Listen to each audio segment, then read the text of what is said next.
You're holding us back, Daniel. We don't need dinosaurs like you dragging this company into the past, she said, flipping her sleek hair with a dismissive smirk. Her tone wasn't just condescending, it was final. She didn't even try to hide the satisfaction of cutting me loose. My name is Daniel Cross, and that day I was 52 years old, sitting across from Alyssa Redwood, the newly minted CEO of Redwood Industrial Solutions in Dallas, Texas. For 16 years, I had been the quiet heartbeat of this company, the man behind the scenes, ensuring machines kept running, contracts were met, and the entire operation didn't collapse under its own weight. I wasn't flashy. I didn't make big speeches in meetings or push my name onto reports. I just got the job done. Always had. But in that office, none of it mattered anymore.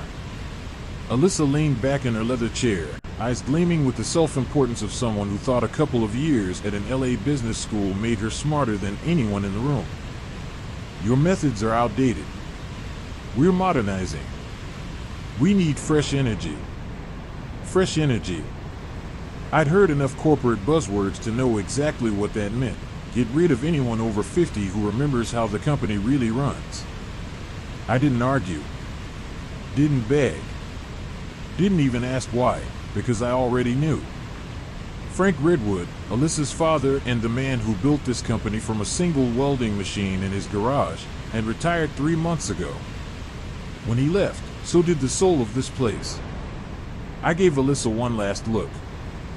No anger, no words. Just a slow, sarcastic nod. Then I stood up and left her office. The walk back to my desk felt heavier than I expected. My coworkers, some of whom I'd trained when they were barely old enough to rent a car, suddenly couldn't look at me. Eyes darted away. Whispers died mid-sentence. It wasn't their fault, they were scared too. I methodically packed 16 years of my life into a single cardboard box. A framed photo of my kids, a coffee mug Emily gave me years ago, a couple of technical manuals I'd kept for reference. That's all I took. No one said a word as I walked toward the door. When I reached the parking lot, I paused by my old Chevy Silverado, the box balanced against my hip. I turned to look at the factory one last time. Through the windows I could see the equipment I had kept running with my own 2 hands. The systems I'd designed to save the company millions. The people I'd mentored. And they'd just let me go like I was a bad habit they needed to quit. But even as that thought burned, a strange calm settled over me. Alyssa hadn't done her homework. She didn't know about the clause Frank put in my contract years ago, 2 years full salary if I was terminated without documented cause. I set the box down in the passenger seat and gripped the steering wheel. I wasn't a man who sought revenge, but I believed in fairness. And if Alyssa thought she could toss me aside and walk away clean, she was about to learn how wrong she was. The drive home was quiet. Dallas traffic moved in its usual slow churn, but my mind wasn't on the road. It was on Emily, my wife of 24 years before cancer took her 5 years ago. It was on my son, now a software engineer in San Diego, and my daughter, a middle school teacher in Nashville. They'd grown up watching me work myself to the bone for this company, missing birthdays and anniversaries, so the factory could keep its promises to clients. Emily used to joke, "One day they'll thank you.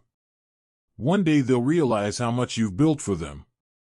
I wasn't sure if she'd still believe that now. When I got home, I placed the box on the kitchen counter and pulled out my phone. The first call I made wasn't to Frank, though I knew he'd eventually hear what happened. No, my first call was to Peter Lawson, my old college friend and one of the best employment lawyers in Texas. "Peter," I said when he picked up, "you remember that contract clause you said would make a CEO cry?" A low chuckle rumbled through the phone. "The one you thought you'd never need?" "Don't tell me." "They fired me. No cause. No documentation. Just tossed me out." There was a pause. "Daniel, you just handed me the easiest case of my year. Email me your contract. We'll make this right." By the time I hung up, my anger had settled into something else. A cold determination. This wasn't just about me anymore. Alyssa hadn't just fired me, she'd fired Mark, our head of engineering with 12 years at the company. Sharon, who ran quality control like her life depended on it. And anyone else over 50 who didn't fit her new vision. I sat down at the table, staring at the photo of Emily on the wall. She always told me I had a steady hand, that I didn't have to raise my voice to make a point. I smiled faintly. Maybe I didn't need to raise my voice. Maybe I just needed to let Alyssa's arrogance do all the work for me. The next morning, I woke up to a ringing phone. When I saw the name on the screen, I almost didn't answer. But 16 years of loyalty doesn't just vanish overnight. Daniel, what the hell happened yesterday? Frank's voice was strained, almost breathless. Ask your daughter, I said evenly. I did. She said you were undermining her. Resistant to the new direction. I stayed silent. Frank knew me better than that. You're going to sue, aren't you? I've already filed. Peter Lawson is handling it. There was a long sigh on the other end. I told her to review the contracts. I warned her. She said she needed to clean house.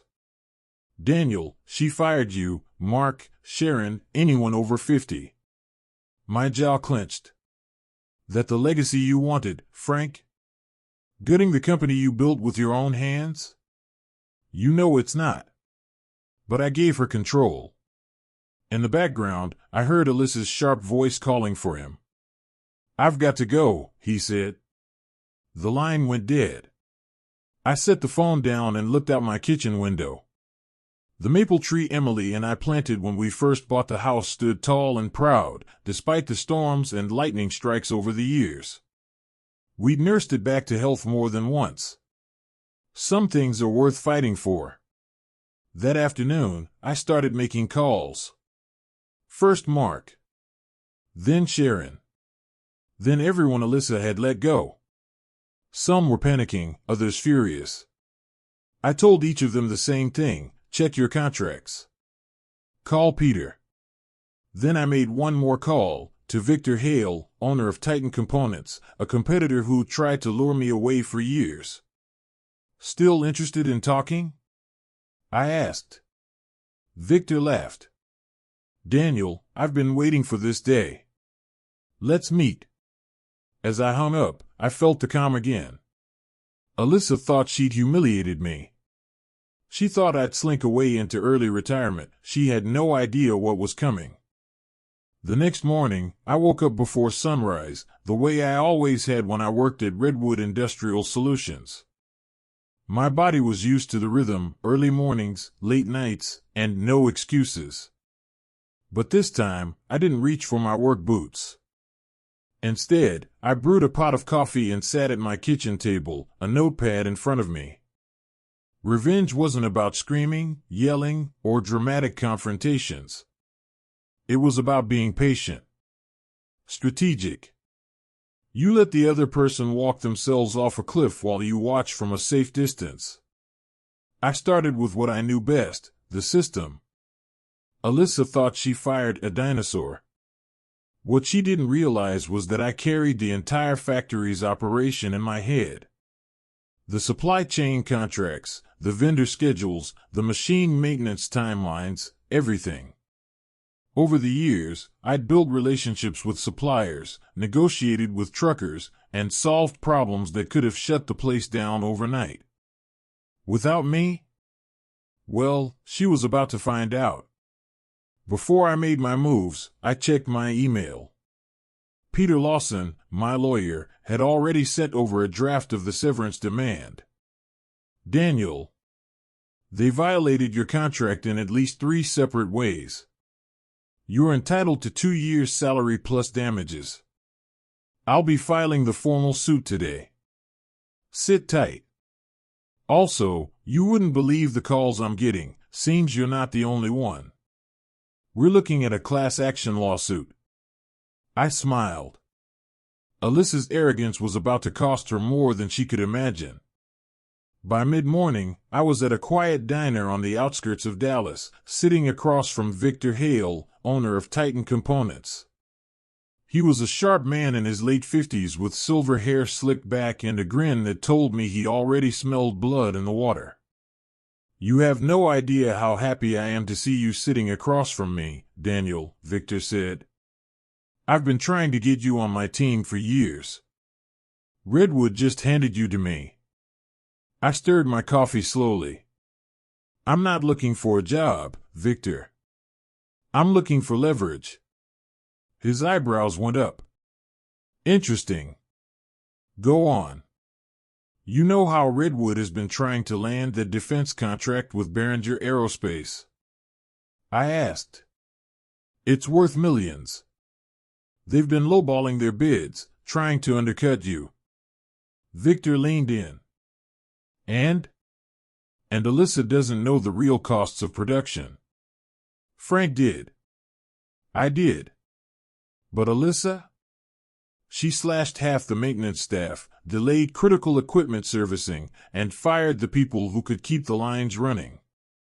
In 3 months, that factory's going to grind to a halt." Victor let out a low whistle. "And you can prove this?" "More than that," I said. "I can show Behringer why Titan should be their sole supplier. Clean numbers, realistic timelines. And unlike Alyssa, you actually deliver on promises." Victor grinned. "Daniel, I like the way you think. Let's talk terms." For the next hour, we sketched out a quiet partnership. I wasn't joining Titan officially, not yet. But I'd consult, behind the scenes. And in return, Victor would help me place pressure exactly where Alyssa couldn't handle it, her investors and her board. After our meeting, I sat in my truck, feeling something I hadn't felt in years: purpose. When they fired me, Alyssa thought she was getting rid of dead weight. What she didn't realize was that I was the load-bearing wall of that entire operation. And she'd just knocked me out. That evening, my phone buzzed with calls and texts from former colleagues. Mark had already spoken with Peter about his lawsuit. Sharon too. Word was spreading, and the factory floor was restless. Morale was plummeting. One text stood out. "You won't believe this. Alyssa replaced you with some 28-year-old operations consultant. Kids never set foot in a factory before. It's a disaster. Mark." I almost felt sorry for her.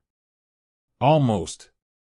By the end of the week, Peter confirmed that our lawsuit had been officially filed. But that wasn't all. He also told me a class action suit was brewing: age discrimination. 16 employees over 50, all terminated within 60 days of Alyssa's takeover. The legal storm on her horizon was growing by the hour. The following Monday, I decided to drive by the factory. I didn't go in. Didn't want a confrontation. I just parked across the street and watched. Trucks were backed up in the loading bay. 2 forklifts sat idle. Workers stood around smoking, their faces tight with frustration. A younger manager came out, clipboard in hand, and tried to bark orders. No one moved. No one listened. They weren't being insubordinate, they simply didn't trust anyone anymore. The quiet machine I'd built was breaking apart. My phone buzzed.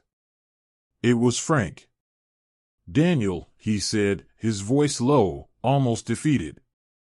"I don't know what's happening over there. Alyssa won't listen to me.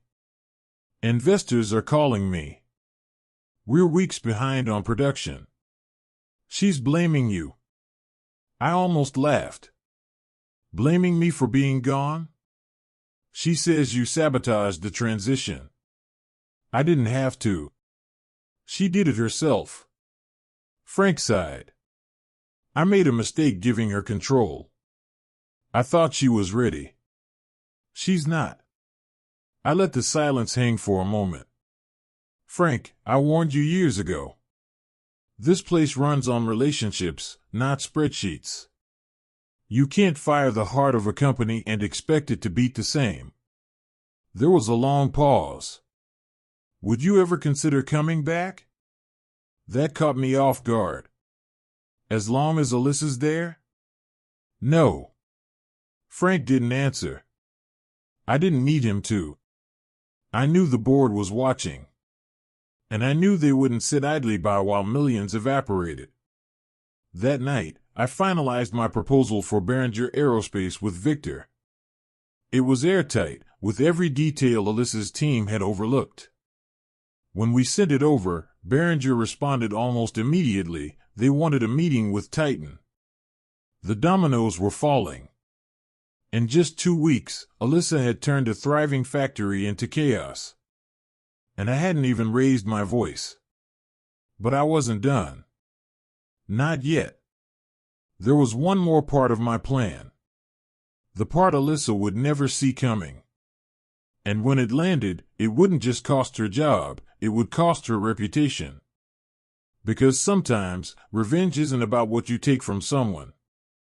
It's about what you make them lose all by themselves. The city lights of Dallas looked different when you weren't tied to a company badge anymore. For the first time in almost 3 decades, I wasn't chained to Redwood's factory floor. Instead, I was free to watch the machine collapse without lifting a single finger. And collapse it did. Over the next few weeks, whispers spread through the industry like wildfire. Vendors weren't being paid on time. Deliveries were showing up late. Production quotas weren't being met. I'd spent years building Redwood's reputation as reliable, steady, the company that always delivered ahead of schedule. Alyssa managed to ruin that in less than a month. But I wasn't sitting still. Victor Hale kept his word. At first, I was only consulting in the shadows, quietly helping Titan Components secure new contracts. But when I suggested something bolder, Victor leaned forward in his chair, eyes gleaming like a man who'd just seen a map to buried treasure. What if, I said slowly, we don't just compete with Redwood? What if we build something new, stronger than both of us? What if we create a company that takes every one of their best clients, and every one of their best people? Victor grinned. You mean Ironclad Precision? I had the name already scribbled on a notepad at home. To me, the word ironclad meant 2 things, unbreakable and inevitable. Within days, we secured office space, nothing fancy, just a modest warehouse with good bones. And then, I started making phone calls. First was Mark, then Sharon. Then a dozen more. All the men and women Alyssa had discarded like trash. When they picked up, I didn't need to sell them anything. I just told them the truth, you're not done. Not by a long shot. Come with me. We'll build something better. They came. One by one, they came. Some left Redwood voluntarily after seeing the disaster unfold. Others had already been pushed out by Alyssa's arrogance. By the end of the first month, Ironclad Precision had 22 of Redwood's most seasoned veterans. We didn't need to sabotage Redwood, they were sabotaging themselves. All I had to do was provide a lifeboat. Meanwhile, Alyssa's new blood, those fresh graduates she'd brought in to replace us, were drowning. I knew some of them personally. Smart kids, sure, but they didn't know how to keep a 50-year-old machine running when it broke down at 3 a.m. on a Sunday. They didn't know which suppliers could be leaned on during shortages, or which vendors you never, ever shortchanged unless you wanted the whole supply chain to dry up. The thing about factories is simple, they don't care about your ego. They'll eat you alive if you don't respect them. And Alyssa never respected anything except her own reflection. By mid-spring, Redwood's clients started to notice. Behringer Aerospace, the big prize, sent a blunt email after a disastrous delivery. We can't risk further delays. Your competitor has presented us with a stronger proposal. Unless you resolve these issues within 30 days, we will be moving forward with Titan. That competitor? Ironclad Precision, of course. I had written every line of that proposal. One afternoon, I got a call from Frank again. His voice was ragged, tired. "Daniel," he said, "it's worse than I thought. Alyssa's been selling off equipment to cover cash flow. She hasn't told the board, but I know. She's desperate. Investors are furious. I don't know how much longer this can last." "Frank," I said quietly, "you trusted her with something she wasn't ready for. You wanted her to be you, but she's not. She doesn't have the respect. Or the patience." "I made a mistake," he admitted. "A big one. If you'd been there." But I stopped him. If I'd been there, I'd still be carrying her weight while she took credit. No, Frank. This was always going to happen. There was silence on the other end. Then a quiet, almost broken sigh. "If the board votes her out, would you come back?" I didn't answer. Not yet. At Ironclad, the mood was the opposite. The air buzzed with energy, purpose, and pride. We weren't just building a company, we were proving something, that age and experience were worth more than cheap labor and buzzwords. Every Friday, we gathered in the warehouse, eating barbecue from a smoker out back, laughing like we hadn't in years. Some of these people had worked at Redwood for decades, but they told me they hadn't felt this alive in ages. We were a family again. And Alyssa had driven us straight into each other's arms. The real turning point came at the end of the quarter. Redwood's financial report leaked, and it was ugly. Losses in the millions. 3 canceled contracts. Lawsuits piling up from former employees. Vendors pulling out. The news hit the industry press like a thunderclap. Headlines read: Redwood Industrial in crisis under new CEO. From rising star to freefall, Alyssa Barrett's leadership questioned. Clients fleeing as Redwood struggles to deliver. I read those articles with a quiet satisfaction. I didn't need to say a word.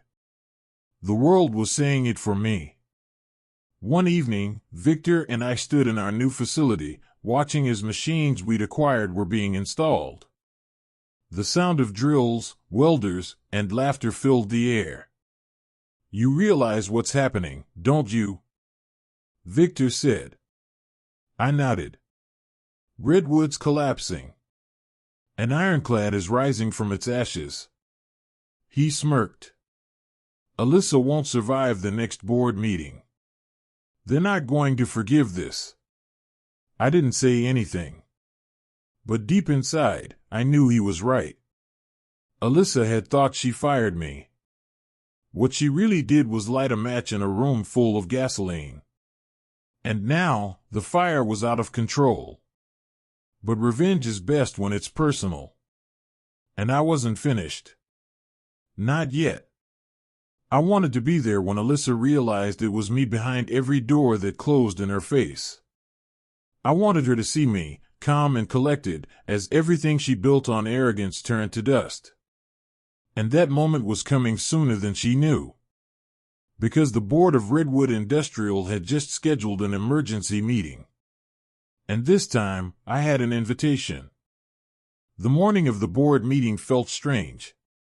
Calm. No nerves, no fear. Just a quiet sense of inevitability. I ironed my shirt, knotted my tie, and looked in the mirror at a man who had lost everything and built something stronger in its place. When I stepped into Redwood Industrial's glass tower, the same building Alyssa had banished me from months ago, no one stopped me. I walked through the lobby with steady steps. Security nodded, they'd seen my name on the guest list. The receptionist's eyes widened, recognizing me. She whispered my name under her breath as if she'd seen a ghost. Let them whisper. Ghosts have power too. The boardroom was on the 21st floor. As the elevator doors slid open, I heard the hum of nervous voices. I stepped inside the room, and every head turned toward me. Frank was there, seated at the far end. He gave me a nod, relief flickering across his face. The other board members murmured my name. Alyssa sat at the center of the table, her perfect posture suddenly stiffening. Her face drained of color. Daniel, she said sharply. What are you doing here? I was invited, I said, sliding into an empty chair as if it had always been mine. This is a closed session, she snapped. You don't work here anymore. Frank cleared his throat.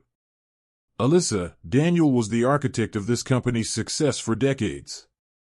Given our current crisis, the board felt his insight would be invaluable today. Her jaw clenched. She opened her mouth, but one of the other directors cut her off. Sit down, Alyssa. We all need to hear him. And so she sat. For the first time, she wasn't in control. The CFO began presenting the quarterly losses. The numbers were even worse than I had imagined. Millions hemorrhaged. Clients lost. Lawsuits mounting. The board members shifted uncomfortably. A few avoided looking at Alyssa altogether. This is temporary, Alyssa said quickly. We've had some supply chain issues, but I have a plan. Your plan, the CFO interrupted coldly, has cost this company nearly every major aerospace client we had.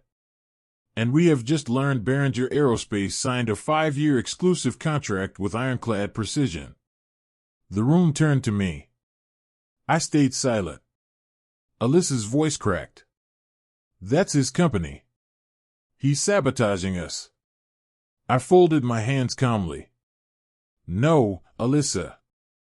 I didn't sabotage anything. You did that yourself. You fired the people who kept this company running. You cut corners. You chased headlines instead of results. All I did was give those people a home when you threw them away. Her face reddened, but I didn't raise my voice. I didn't need to. The truth was heavier than any insult. You think you're clever, she spat. You think you've won. I didn't want to win, I said quietly. I wanted respect. I gave 30 years to Redwood. You erased it in one morning without a second thought. You didn't just fire me, Alyssa. You humiliated me. You humiliated dozens of others. You thought we were expendable. Now you're finding out the hard way that we weren't. One of the directors cleared his throat. We've reviewed your performance, Alyssa.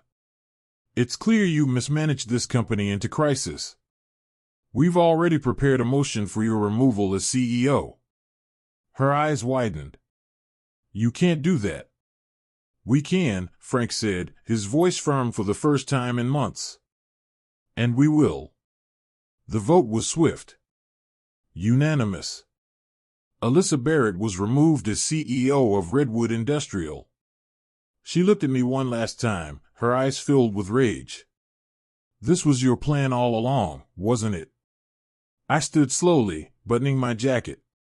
No, Alyssa. My plan was to retire quietly someday, proud of the company I helped build. But you made this necessary. And now, I glanced around the table. Now Redwood needs new leadership. Frank smiled faintly. Daniel, the board has discussed a merger proposal from Ironclad Precision.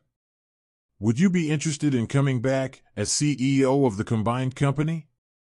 The room erupted into nods and murmurs of agreement. Alyssa let out a bitter laugh and stormed out without another word. The doors closed behind her with a satisfying thud. A month later, the merger was finalized. Ironclad Precision and Redwood Industrial became Ironclad Redwood, the strongest manufacturing firm in Texas.